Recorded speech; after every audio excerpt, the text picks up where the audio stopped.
В Ростове на суде по Хизбут-Тахрир допросили тайного свидетеля обвинения. Адвокат Эмиль Курбединов утверждает, что это нарушает российское законодательство, по которому судят крымских мусульман Фирата Сейфуллаева, Нури Примова, Рустема Ваитова и Руслана Зейтуллаева.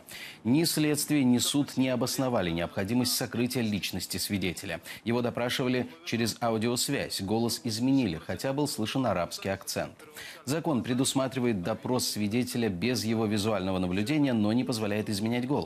Допрос велся в режиме рации, то есть не было постоянного непрерывного аудиоэфира. Защита предполагает, что со свидетелем, возможно, кто-то был рядом и подсказывал ответы на вопросы. Были длительные паузы между поставленными вопросами защиты и ответами свидетеля. Курбединов считает, что дело трещит по швам, и юридического обоснования для него нет. Возникают большие сомнения относительно достоверности тех сведений, которые нам рассказал сегодня свидетель.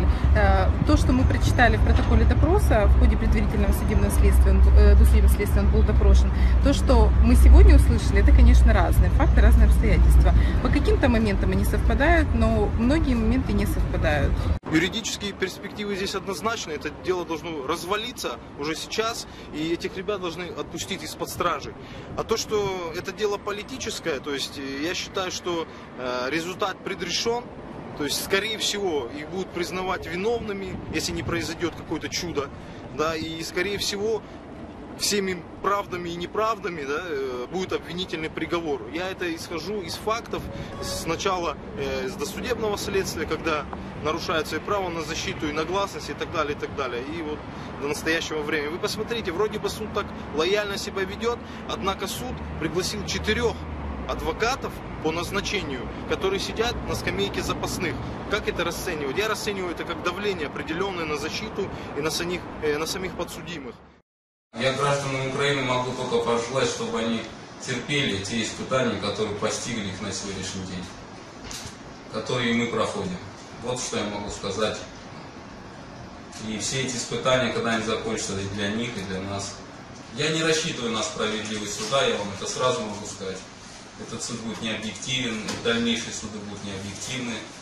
Это я с уверенностью заявляю, потому что горький опыт моего народа показывает, что это государство на сегодняшний день не соблюдает свое же, скажем так, право, которое у них есть. Сейчас мы в данный момент столкнулись с полицейским государством, которое декларирует гражданские права людей, на самом деле не соблюдает их. И в связи с этим я бы хотел обратиться к политикам украинским. В Украине гражданское общество довольно долгое время строилось, и оно есть. Его нужно сохранять, и невзирая на то, что сейчас большие трудности для Украины, нужно его беречь и приумножать. Именно гражданское общество, когда каждый человек услышан, и каждый имеет свои права. И они, эти права, соблюдаются. Чайкоза, он тоже оказался за решеткой, к сожалению, по надуманным обстоятельствам. Мы вместе все в одной упряжке, можно сказать, так оказались, и поэтому по этой причине Рифат Чубаров и Миллер помогает нам, чем он может. Во всяком случае, он освещает, во всяком случае, это в других регионах, не только Украины, там, Турции, там, Америки, Канаде, я слышал, он ездил, говорили о нас. Присутствие консула, одного, другого, в виде присутствия журналистов, посвящающих эти события, конечно, это поддержка.